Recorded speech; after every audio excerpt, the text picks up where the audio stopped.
Bhaktivedanta Swami Niti Namine. Namaste Saraswati Devi Gauravani Pracharine. Nirvishesha Shunyavadi Paschatya Deshatarine. Jai Shri Krishna Chaitanya Prabhu Nityananda. Shri Advaita Gadadhara Srivasadi Gaura Bhakta Vrinda. Hare Krishna, Krishna Krishna, Hare Hare. Hare Rama, Rama Rama, Hare Hare. I thereby invoke the mercy of the spiritual master and the predominating deity whose message I'm trying to propagate unto all of you. First and foremost, my name is Radhapati Gopinath Das. That's not the first and foremost, but the main thing is that you should be knowing the structure of this program. Every week, I would be giving a summary, a synopsis of each chapter of Bhagavad Gita. This way, without any effort, even if you somehow or other end up spending 1 hour every week for next 18 weeks, that's roughly 4.5 months, then you would get some idea of this epic, timeless epic, so to say, Bhagavad Gita. We have already covered 2 sessions. One is why one should read, which was taken by Amog Leela Prabhu, and then how one should read Bhagavad Gita, which I had taken last week. And now we are going to discuss chapter 1 from here on. So 5 subject matters of Bhagavad Gita, as I had told all of you last time. It looks like some of you must have attended some classes on Saturday, and some of you might be present in the Friday class. So just I will do a quick wrap up of what was covered last time. So how should one read Bhagavad Gita? I had covered one aspect, that first of all, we should know how do we know anything for that matter. So largely we know things through 3 methods. One is Pratyaksh, another is Anuman, and third is Shabda. So Pratyaksh means by direct perception. Through our various senses, we verify information by smell, by sight, by taste, by hearing, etc. So that's Pratyaksha Pramana. And that's where you hear people saying, have you seen God? Have you seen God? Because what they are trying to say is that I rely completely on this method of knowledge acquisition, which is through Pratyaksha Pramana. And all debates come to an end when one knows that on the strength of Pratyaksha Praman, you do not come to know God. Then the second Praman or proof by which we know things is called inferential or inference-based proof.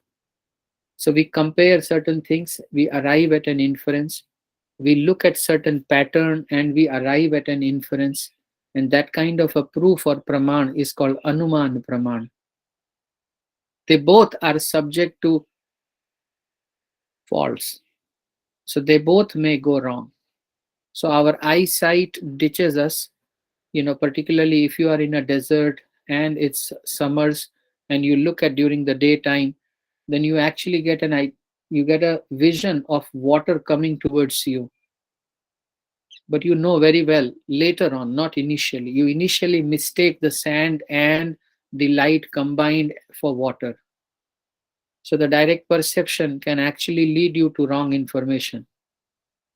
When you merge the two, direct and then on the basis of that Anuman Praman, then you get certain things right and certain things still you get wrong, because every pattern under certain, as in a scientific community, they say under the certain conditions of temperature and pressure, this phenomenon works only in this manner, which means when you remove those conditions, then the manifestations would be different. So sometimes we are correct and sometimes we are incorrect in acquisition of our knowledge when it is based on these two. The third one is called Shabda Praman, and the easiest way to understand Shabda Praman is your textbook which you read in school. What it means is that you don't question those things. There you acquire knowledge, you believe it to be completely true, and then as you grow up, you experiment and explore further. on the strength of what you have studied. And therefore, what is essential in acquiring knowledge is to have that faith that you have placed in your textbooks, whether it's a field of medicine or engineering or any other field. The same rule applies. So Shabda Praman is is the category where Bhagavad Gita comes into existence. Bhagavad Gita tells us about the nature of God. And if we read it in the spirit of the textbook, then that knowledge reveals itself to us. So it's a complete cohesive science, provided you don't mess up with the approach. So this is what we had covered last time. And thus, a few things popped up. That one should not read Bhagavad Gita in a challenging mindset. One should not read Bhagavad Gita in the mindset of doubt. And one should be very consistent when one reads it. One should be reading it in a methodical manner. And then we took up what all does Bhagavad Gita cover. So Bhagavad Gita covers 5 elements. This is called Brahma Vidya. The other Vidya is actually avidya because it is temporary and thus it is not truth, not true always. It's sometimes true, sometimes false. So it's avidya. What is avidya? If you are studying graphic designing or video editing or animation, all of this, they may get you life skills and thus they may get you, an option of sustaining your body and your soul together. That's very true. But having said that, they are not permanent sciences. They are not true always, invariably. But what you are going to listen to now is Brahma Vidya. This is permanent in nature, so therefore there is no scope of any research further. You don't do research in Brahma Vidya. You learn Brahma Vidya and you transform yourself. So what is that transformation? Do you change? No, you don't change. You remain what you are, but you wake up completely to a completely new reality. Over the 18 weeks, this transformation will take place. And my request to you is keep that thing in background, that, consistency, which means every Sunday, 10 a.m., just be here somehow or other. Because we are going in a methodical manner. We are not challenging Krishna's words. And also, do not be fearful. You won't be cheated when you are learning this Brahma Vidya. Last time I had also warned that don't settle for incidental benefits such as de-stressing and not getting angry, not feeling lusty and not feeling greedy, and they are all byproducts. We are setting ourselves out on a journey to know 5 things. Who am I? Who is God? What is Kala, which means time? What is Prakriti, which means nature? And what is Karma, which means activity? We want to know these 5 things. That's Brahma Vidya. And this is what we are going to know through these chapters. So that was a synopsis of what we covered last time. Now let's enter into chapter 1. Chapter 1, 5 things I'm going to talk about today. Number 1 is value of a place. Number 2, consciousness of Dhritarashtra. Number 3, consciousness of Duryodhan. Number 4, the scale of war. And number 5, Vishad Yoga of Arjun. What does the term Vishad Yoga mean? Lamentation of Arjun. So these 5 things, if you know, then you can say with certain amount of confidence that yes, I know what is there in chapter 1. Tattva, Tathya and Leela. There are 3 components in every spiritual narrative. Tathya means facts, Tattva means crux or essence, and Leela means the very incident or story. Before I do that, let me tell you one thing. We are talking about Vedic history. We are not talking about some type of mythology here in order to understand some deeper realities. People are obsessed with symbolism. They want to reduce every event to something symbolic.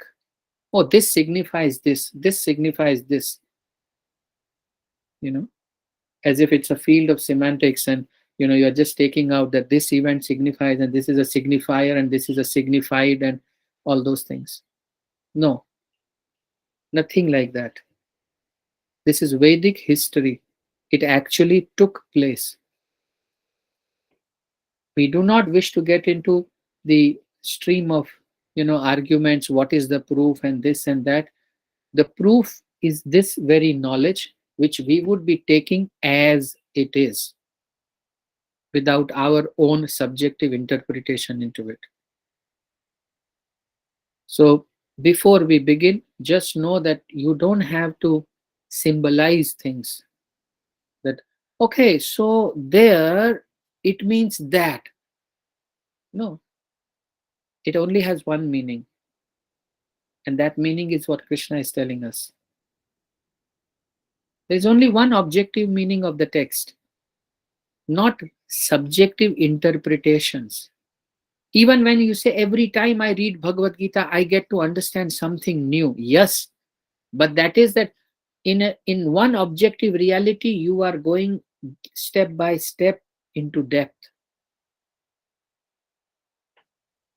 Not like you are allowed to have multiple interpretations.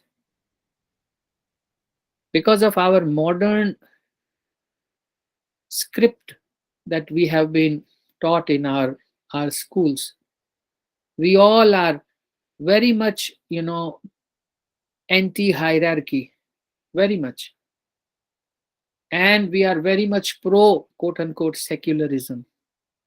I do not wish to break any of those stereotypes if it had it been only for your routine activities, but when it comes to Brahma Vidya, there is a hierarchy, and don't shy away from that. We will come to know how that hierarchy helps. Just because some exploitation took place, we started hating hierarchy itself. Oh, Brahmins exploited the lower castes, and they were atrocious, and this was all happening in the name of religion, so let's throw out religion. How intelligent. Your eye developed cataract and you took out the eye itself. You didn't take out the cataract. Who does that? We do it. There is an error in that approach. Then also everything is equal. There may be difference, but you can't say one is superior to the another. This is politics. Bhagavad Gita doesn't do that. Bhagavad Gita clearly says Naradhama, lowest amongst the mankind. There has to be a hierarchy of highest to lowest. That's why Krishna is using the word Naradhama, lowest amongst the mankind. They have this kind of propensities and inclinations and thus subsequent activities. And then he says, Shreshtha, yat yat acharati Shreshtha, which means, great people.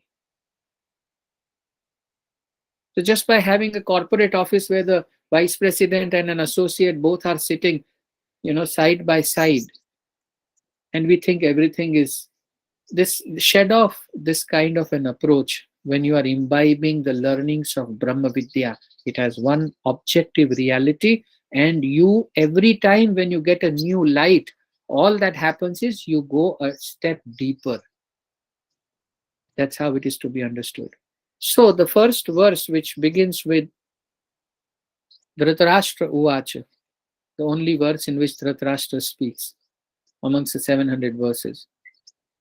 And the famous verse goes on as Dharmakshetre Kurukṣetre Samaveta Yuyutsava Mamakaha Pandavaschaiva Kim Kurvata Sanjaya. The part that we need to take out for ourselves is, why is this King Dhritarashtra laying so much emphasis on two words, Dharmakshetra, Kurukṣetra? So if you go back into the history, then that place which was chosen by the Lord himself that, okay, let the war take place here in Kurukṣetra, was a place of pilgrimage and was a place where many religious activities had happened in the past. And thus the energy of that place was very sanctified. And what happens is, if in a sanctified place, a person with poor consciousness or low consciousness, even if he reaches there, his behavior shifts. He cannot do notorious activities with the same intensity as he can do in some other place. So this might have sounded a little dense to you, but a simple example will make you understand. You go to a disc or a club, a nightclub, and you are there out there to party. That's all right. But there are those, red lights and green lights and what you call uh, loud music and drinks and glitter and all of those things. In the midst of this place, if you ask me that, Radhapati Prabhu, please sit here and read Bhagavad Gita. So there is a paradox here. Because one energy is very intense. Either I have to be extremely pure that I can change the energy of that place, or else I should be leaving that place. Because that energy would dominate me. So it would become difficult for me to do it. This is what a place does to you. There is something strange that people who go to Bombay or Mumbai, I'm sorry to Thakares, what happens to those people? They invariably want to make more money because the whole energy sucks you in. Delhi doesn't do that to you. Delhi makes you power hungry. It may not be universally applicable, but it is a generic, broad feeling that you get when you go there. You take a round of Lutyens Delhi, and you feel like making a career in politics. But you go to Bombay and you feel like making money. Because the predominant energy of that place is such. That place makes it happen. Majority of you come from Bangalore. The ritualistic aspect, if some genuine Vedic culture is still alive somewhere, then that's in South India. So what is the effect? Even in swanky buildings, and glass offices, you see people wearing a tilak and coming in dhoti, because that energy is still prevalent there. People can do it. If you remove these ritualistic aspects or this religiosity, then gradually the swanky buildings and the glass offices would be filled with people who wear all those torn jeans and Wrangler shoes and what have you. Because the place is making it happen like that. Dhritarashtra knew that my sons are on the side of irreligion. And thus, Krishna has concocted it. He has conspired. He has selected this Kurukṣetra. Once my sons go there, they would get weakened, and the strength of sons of Pandu would further, enhance. This is the difference, dear seekers, that a place makes. So one should be, what is the message? The message is one should be relatively serious about the place. The energy does make a lot of difference. Or if you are very powerful, like if you have strong immunity, disease can't come to you, or it will take a long time. But if your immunity is okay or weak, then you better be cautious. The same rule applies here. So there are two aspects which emerge from this. One is, even if you are Dhritarashtra with such a vindictive consciousness, and so much of affection for one's own son. Even if you are Dhritarashtra, you can still be very intelligent. Vivek is different from intelligence. I don't find an English equivalent of the word Vivek. Ability to discriminate between right and wrong is Vivek. So Dhritarashtra was a Durbuddhi. His intelligence was engaged in a wrong direction. He was not a Subuddhi, Durbuddhi. On top of that, he knew what is going to work in his favor and what is not going to work in his favor. He hated the idea. Dear seekers, now we are entering into the consciousness of Dhritarashtra. Let's go there. Let's sit there and see how he behaves. So first thing that we saw in him is he knows a lot of stuff. He is up against the Supreme Personality of Godhead. He is up against the Lord himself. But he still has hope. That's the power of illusory energy of Krishna. He still has hope that he will win. And that's why he's just cursing that, oh, why did Krishna select this kind of a place? My army would be weak there. So one, Dhritarashtra knows such subtle things. And which means that during those times, 5,000 years back, people knew all of that. So they would step out of the house at opportune moments. In our present day society, it got distorted. Either people believe way too much in Muhurat or they don't believe in it at all. In an equation of x plus y plus z equals to 10, you should know the magnitude of z, y, and x, and proportionately you should give them those weightages. Here, the film stars and some personalities, they go to some numerologist and he says, you change this number or you change this word in your name, and they think this is all in all. No, it isn't. It isn't. In the overall equation, how much weightage does that thing have? So when you step out at 11 p.m. or 12 a.m. in the night, then one, it is physically unsafe, whether it is a girl or a boy, doesn't matter. The second is that the mode of ignorance is extremely powerful at that time. Your propensity to get misled is much more at midnight than it is at 4:30 a.m. Your decision making would be much better in the morning as compared to the evening hours. So the energy changes within us and subsequently our thoughts also change. Therefore, these wisdom literatures advise us to behave in certain manner. They are not imposing, they are well-wishers. But because their instructions, they bind us in certain way, so we hate them and we shun them. So neither giving, overweightage nor under. You should know in what proportion, what importance should be given. This fellow very well knew that the first mover advantage Krishna has gotten it. I am at loss. That's what Dharmakshètra, Kurukṣetra means.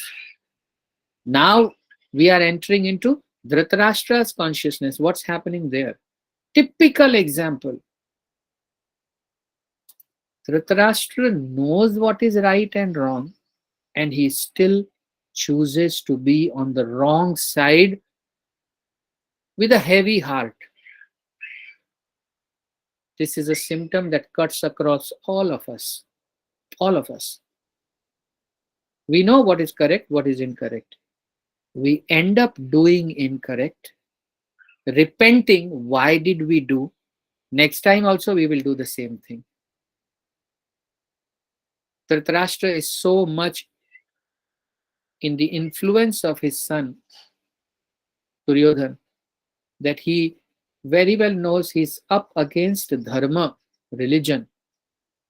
Despite full knowledge, he chooses to be on the side of irreligion, rather he promotes it, and then he sheds tears of grief that, oof, he was on the side of irreligion. It's not easy. It's not like Dhritarashtra is laughing like Raman. No, it's not easy for him, but he does that. That Dhritarashtra, dear seekers, is alive in all of us. In all those decisions where you got some monetary profit at the cost of a relationship, and then you went back after making money to get that, to see if you can still reclaim the relationship. You have the Dhritarashtra in you. You couldn't stand for truth at that time. Why does that symptom happen is more important than what happens. What happens, I told you. Why does it happen? You must listen to this very carefully. When there are tendencies in us which are extremely powerful, then they push, which what you call urge. Certain urges everybody controls.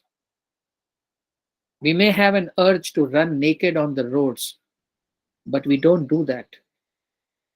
Not just out of fear of danda or fear of punishment, but also out of fear of embarrassment. We don't do such activities. We can control such urges. But then there are certain urges which we just cannot control. When a person gets into that zone, you call it addiction. Dhritarashtra was addicted. He was blind. What does that mean? He was completely in ignorance. Even if you know what is right, doesn't matter. Doesn't matter. Why does it not matter? Because your piety is far less than the power of the urge. Your piety, I repeat, is far less than the power of the urge. So the urge will do it. So you have an intelligence which can discriminate nicely between right and wrong. Big deal. Nothing would happen. You will still do the wrong thing. So then what is the solution? The solution is to increase your spiritual piety. How does one increase the spiritual piety? Like the way you are doing right now. By listening. Tat Shrunu. Time and again Krishna will tell Arjun in the whole Bhagavad Gita, listen. Shravanam, Kirtanam, Vishnu Smaranam. The process of yoga begins with listening, hearing. So what do we hear? We hear about the types of consciousness of others and we get certain references. By those references, we don't do mistakes that those people did. And thus, subsequently, we don't suffer those reactions as well. And we get safeguarded. And we are saved from large number of troubles, large number of issues. We don't suffer from them. Where is the reason for a spiritual seeker to suffer from anxiety or depression or any other thing? Because if he's day in and day out keeping himself or herself absorbed with these references, his ability to distinctly understand the right and wrong enhances. His mind, even if he has a powerful mind, he has a bigger, powerful intelligence which can control the mind and subdue the mind. So enhance your spiritual piety. And then you will be able to subdue these urges. Then the Dhritarashtra in us would die. 99.99% people are not atrocious by nature. They are lured by the circumstances so much that with a heavy heart they make those choices. And then they very well know that other people hate them. So they get dejected because they wanted that material benefit also. So understand one hierarchy. For matter, don't give up relations. And for relations, don't give up devotion to God. If you know this hierarchy, you will be relatively peaceful. If it's a mobile phone or your bike or your car or your flat and one of your close relative, and when I use the word relative doesn't mean that, you know, you carry heart on your sleeve and you just become a red carpet for everyone. That's not the idea. The idea is the relationships that value, that matter for you. Don't lose those relationships for things. If your friend asks and the friend is more important than the bike, then let the bike go. Make that trade off, because we are emotional beings. We are primarily spiritual, then emotional, and then rational, and then physical. So we should know our state of being. So give up matter for people, give up people for God. So what does it mean, giving up people? Giving up people doesn't mean that, you know, you leave them in a lurch. No. Giving up people means you get attached to divinity increasingly, and then not just your mother but every mother, not just your father but every father, not just your child but every child in the world becomes dear to you. That's how you love divinity. Samo aham sarvabhuteshu. Arjun, I am equally disposed towards everyone. Na dveshti na kangshati. Neither I am jealous of anyone nor do I aspire anyone. That's Krishna's words. That is his nature. So if you keep that hierarchy in mind, your relationships will be in place, and your ability to sacrifice would be better. And if your ability to sacrifice is better, you would not hit all these things, anxiety, depression, this, that. You will just have a hankering for, oh, I could have enjoyed that ice cream more, but I gave it to my mom because she likes it more. A little bit, but the gain is much more. Do it in your daily life. It helps. It pleases the divine energy as well. So this is the art of killing the Dhritarashtra in us, which means enhance your spiritual piety, and you can control your stronger urges, which are then otherwise, which would otherwise derail you. Now we move to the third section of the talk, which is the consciousness of Duryodhan. Duryodhan is a sum total of some amazing contradictions. One, he's a good king. He takes care of his subjects very nicely. He makes sure that people under him are happy. So he has those, and then he is valorous. He challenges Bhim, and he's not afraid of death. And he is full of compassion also for certain things. When Ashwatthama killed the children towards the end of Mahabharata, at that time he shouted on Ashwatthama. He said, Kshatriyas don't do that. Don't you know this? We should not get into such kind of horrible acts. And he lambasted Ashwatthama. So that is one Duryodhan. Then there is a Duryodhan who is extremely jealous.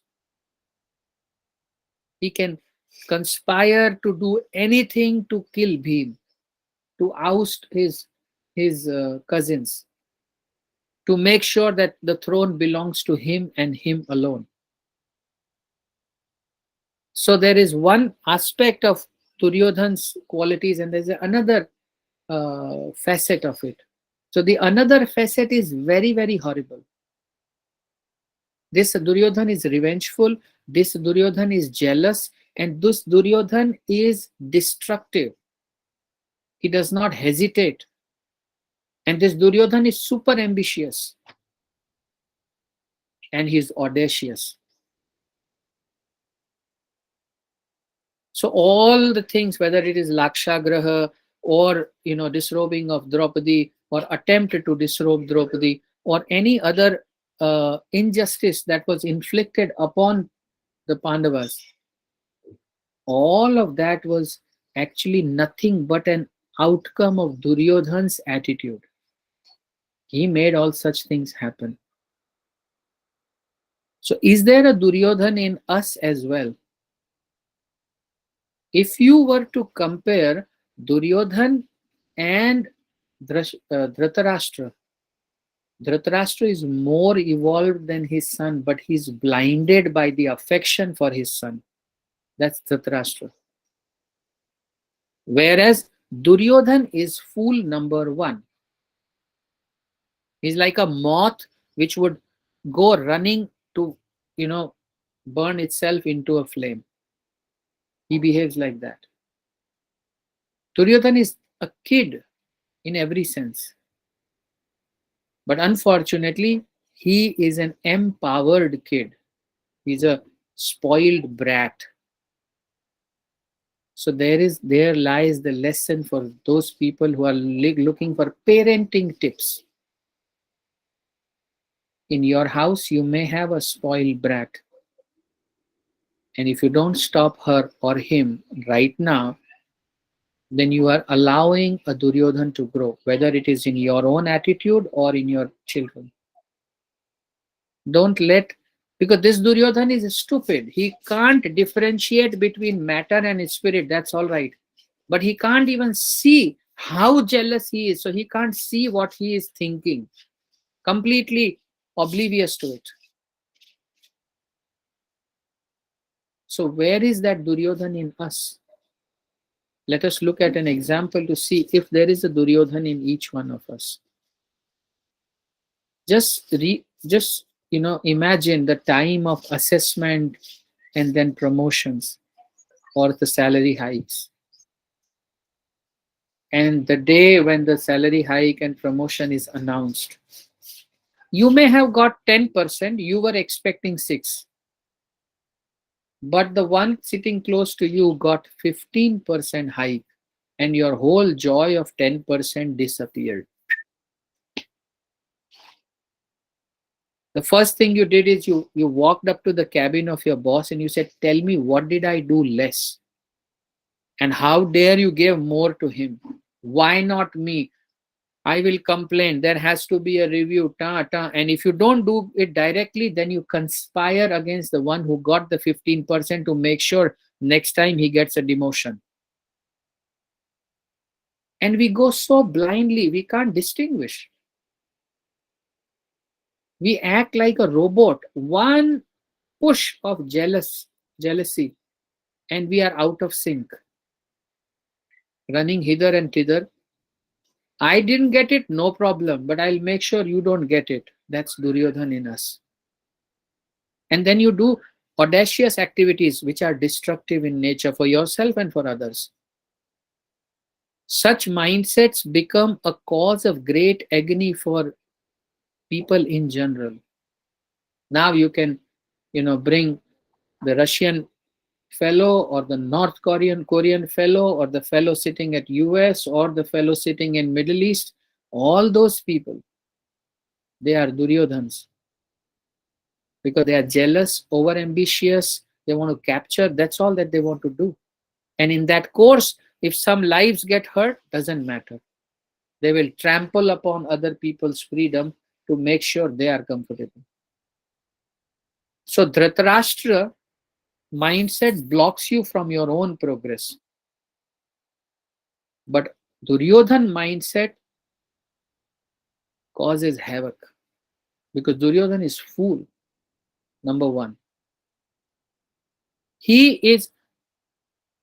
Dhritarashtra's consciousness is more filthy, is more cunning. Duryodhan is more overt and directly destructive. So one is a strategist and another is an executionist. But the strategist has some guilt. Duryodhan has no guilt. Because he thinks what he thinks is correct. So the third lesson that you take from this is you deep dive into the consciousness of Duryodhan and thus you safeguard yourself from being one. You just look closely how China is acting. 2 years short of, matching the weaponry knowledge of US. And then we will have the same missiles and same aircrafts and this and that, and then that's it. Then we will rock. Our egos need to expand, so we are capturing territories after territories. So what has changed in so many years? If every ego just seeks expansion, that's the very nature of it. Ego has two functions. One is it raises hood. So if you are insulted, then the ego raises hood and you get tormented, and then the ego makes sure that you spoil or you undergo more losses, because it keeps on hurting, it keeps on raising its hood. The second is, if it is happy, then it wants to expand unlimitedly.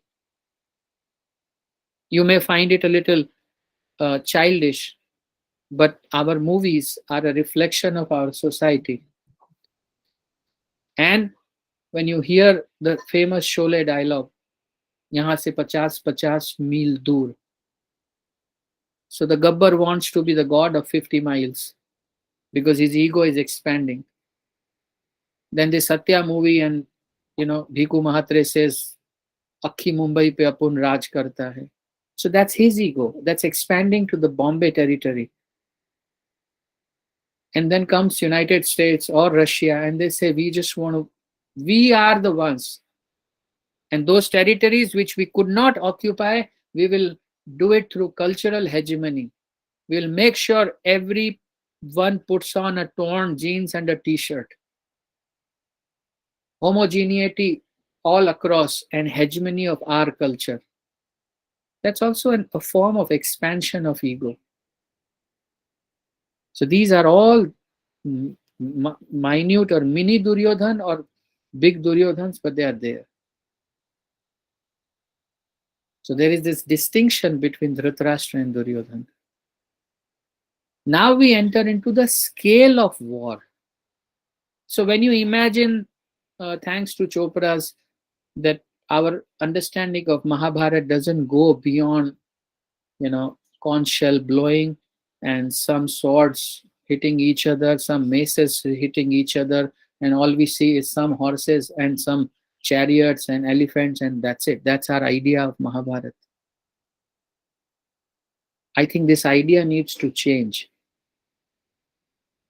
First and foremost, they had sound-based weaponry, what you call mantra. It's not right now present. It is not present anymore, but they had it.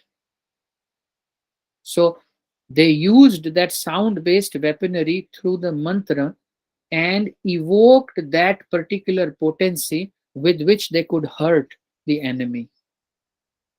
Please bring in this element into your current understanding of Mahabharata, so that you understand that it was highly technologically advanced, not this modern day technology.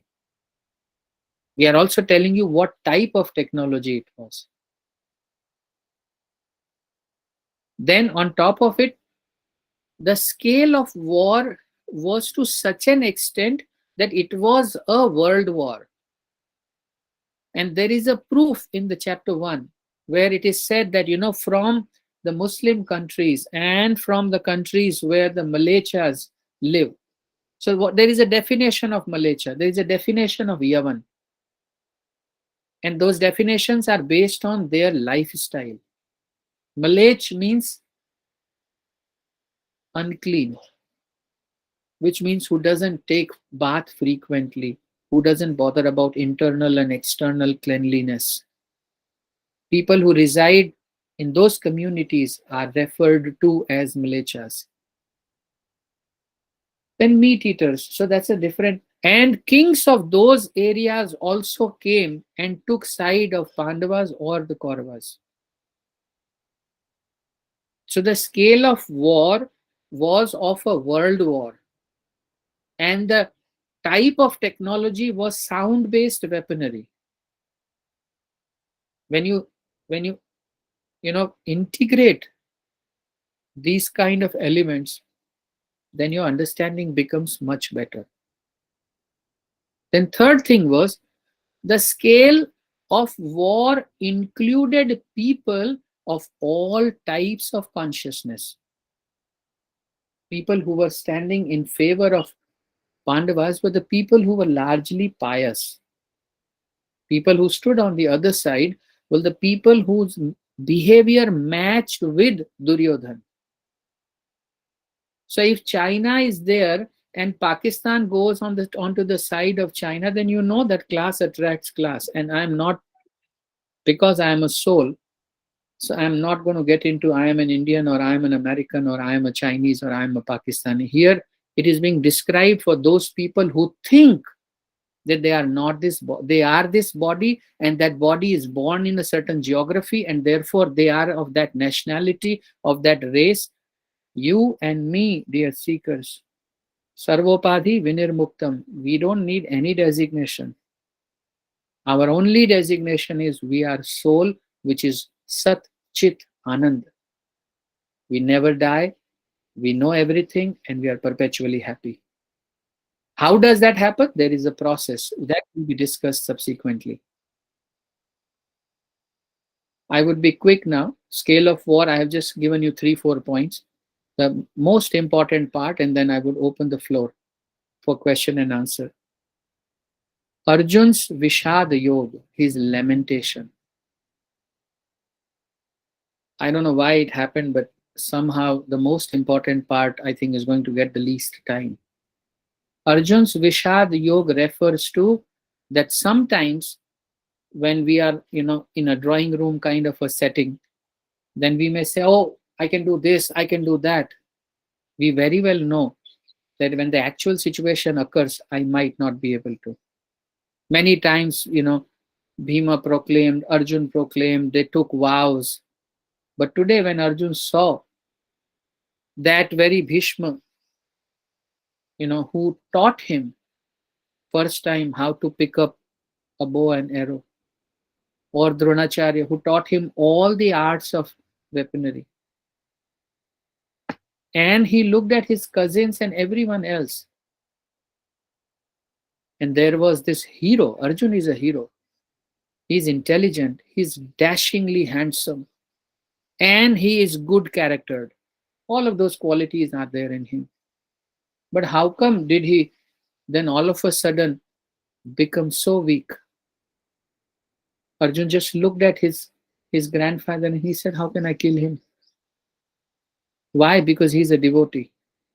He can give up matter for relationships. He says, I will not fight. Let them kill us, because these people are foolish. They don't understand the value of life. We do. And then he starts putting forth those arguments to Krishna. He said, my dear Krishna, people who will die in this battle, their sons, daughters, and wives would have no one to take care of. And here I'm talking about Vedic families. I'm not talking about present day families. Right or wrong is a different thing. I'm just giving a factual description. And then what will happen? Then, because there would be nobody to protect, there would be illicit relationships. And thus, there would be progeny born out of those illicit relationships. And those who have died, there would be no one to offer any kind of Shraddha ceremony to them. Thus, people who have passed away, they will also fall down into the lower realms of life or realms of life. These are all technical aspects of Vedic understanding. So next time when I begin the class, I would touch upon that. What is the difference between whether we become Vedic, we want to become, is our choice. At least we should know what it is and what it is not. There's no question of imposition, but an open mind invariably listens and then decides whether to accept or not to accept. So Arjun's Vishad, I would just touch and then.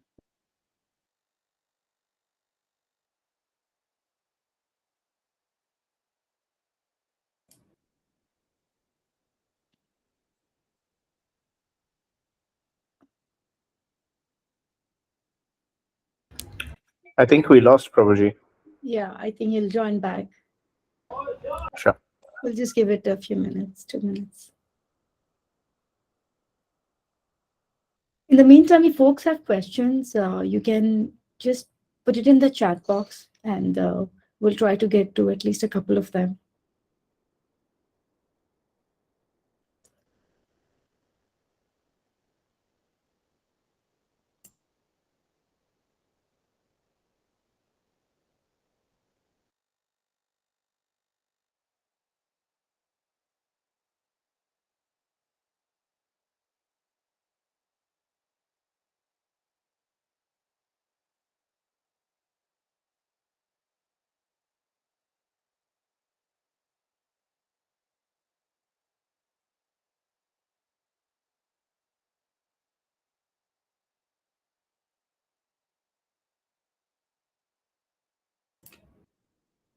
Prabhuji, if you're talking, we can't hear you. You might be in mute.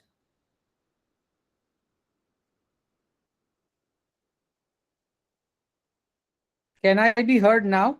Yes, yes, please So go I'm ahead, very Prabhuji. sorry for this disturbance. This was a battery issue, and I would keep the video off. And just last statement, I'm very, very sorry for this disturbance. So the Vishad aspect is Arjun is repenting the very decision to fight, despite being a warrior himself. And it increases to such a degree that his body cannot take the heat anymore.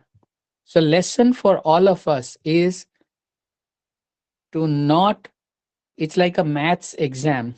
If you think you know it, but you haven't practiced it sufficiently, then in the exam, it is the first time it's happening to you, and you would be sweating because you won't be able to solve the problems you haven't practiced at home. So we sometimes think we know things, but when they actually happen to us, we realize that there's a lot of difference between the two. The standard example I give is if you see somebody getting slapped, you get an idea, you get an understanding of slapping, but don't think you know it.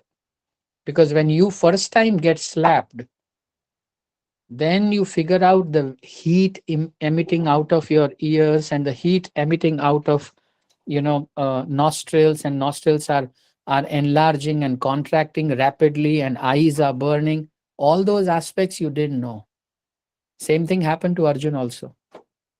Now in the battlefield, he is now realizing there are lives at stake. There is future of community building which is at stake. So that's the Vishad. And thus his body refuses to cooperate. And he reaches the threshold which is called material exhaustion, arthi, distress. This is a juncture where the road to spiritual life opens. There are other ways also that spiritual life opens, but this is one of the common ways that people take to spirituality. So, with this, I have presented to you a succinct summary of chapter 1.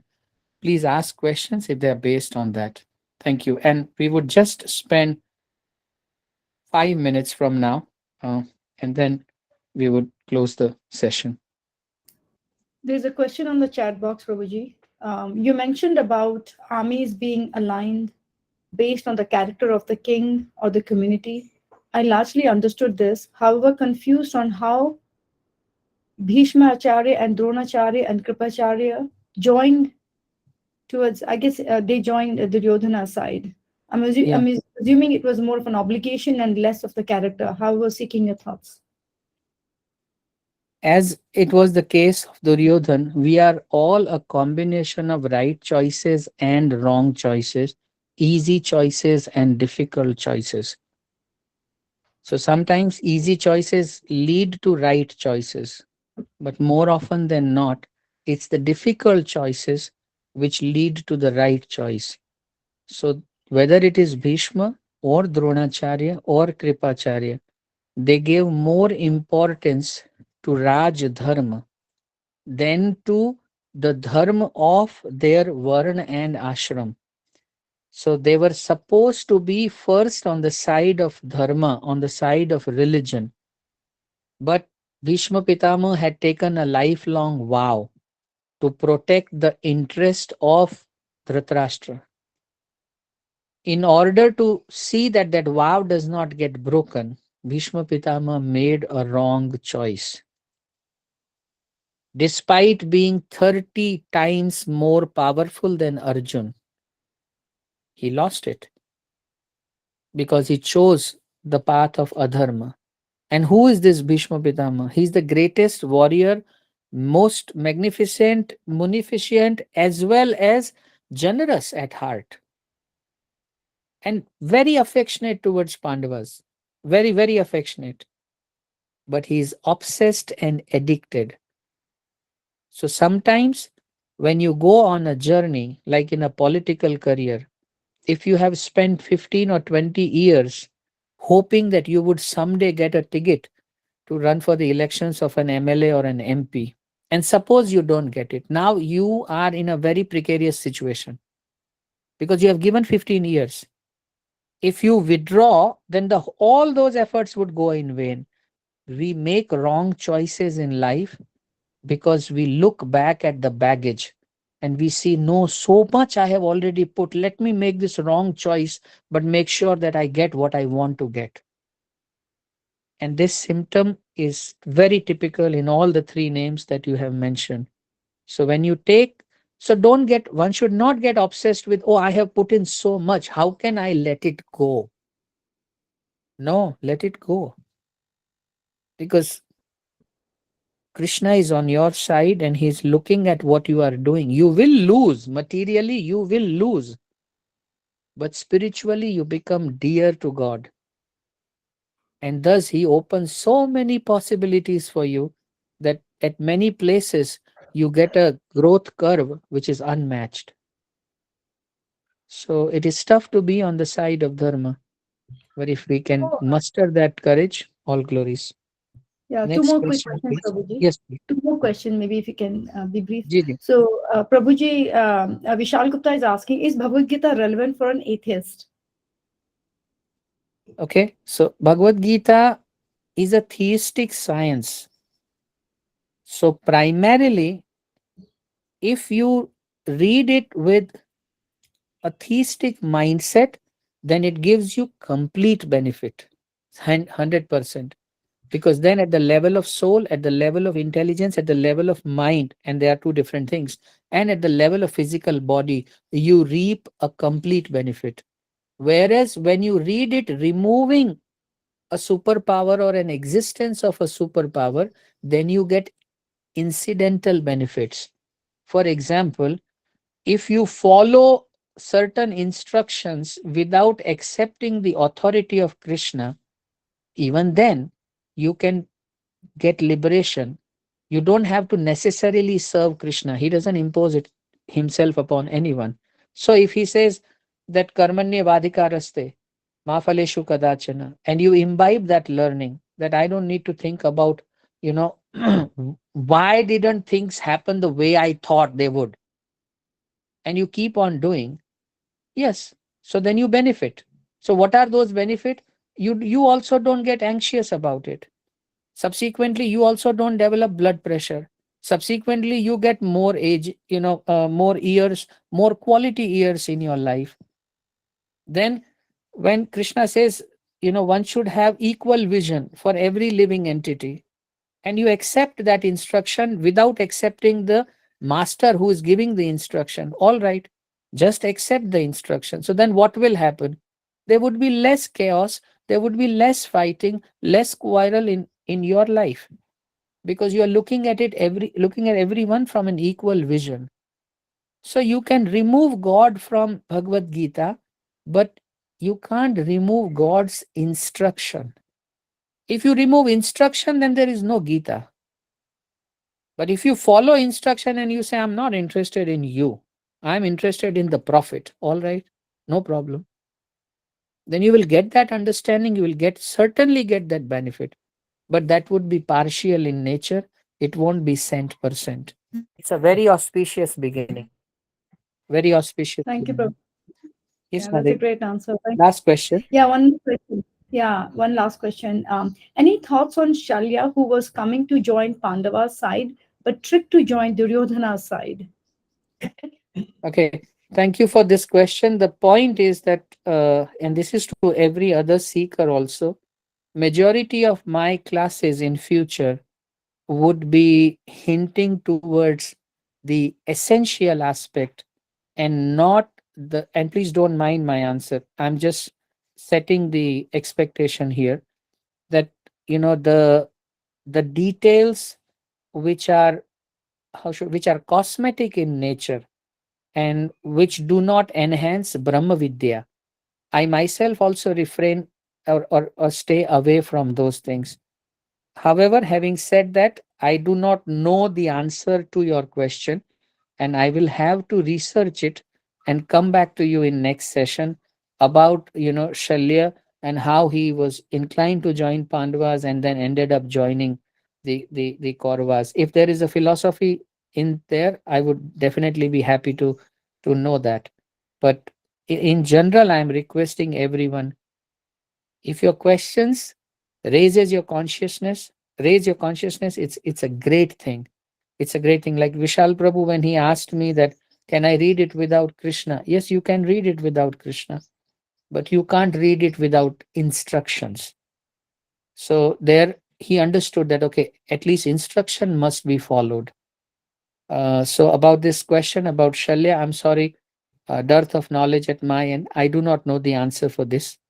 And that is because I knowingly stay away from customary, but details of that nature, the nature of, cosmetic details, as I call them.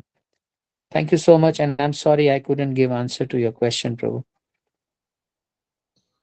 Mataji, Thank you so much, sir. yeah, can we wrap Sorry. up the session now? Yes, yes. Thank you so much, Prabhuji, for your time. Really appreciate it. Next Thank you, week everyone. we are going to connect on chapter 2. It's the summary of Bhagavad Gita. So make sure that, you listen to that class, because what is soul, what is Sankhya Yoga, what is Nishkam Karma, Krishna is going to touch on many topics, and it would be a dense one. So I look forward to see all of you. Then with And Prabhuji, if yes, there's anything that you like us to read, you can send us a link. We can forward that if yeah, there is yeah. something you I want will us to I read. will definitely send some kind of a summary of chapter 2. It will help us all connect better. Yeah. Great. Done Thank with you so much. Srila Prabhupada ki jai. All those. Thank you. Thank you, everyone, for joining.